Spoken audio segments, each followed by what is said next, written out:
Kas nutinka, kai nemoki mokesčių? Skuode metalo laužo supirkinėjęs individualios įmonės vadovas pateko į teisėsaugos akiratį.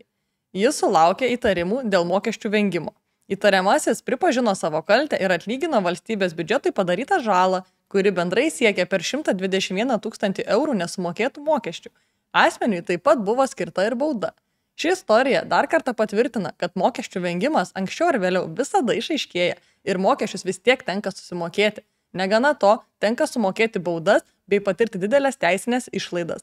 Tas, kuris vengia mokėti mokesčius, netiesiogiai baudžia pats save, bei vagia iš aplinkinių, mažindamas vertės perskirstimą visuomenėje per viešasias paslaugas.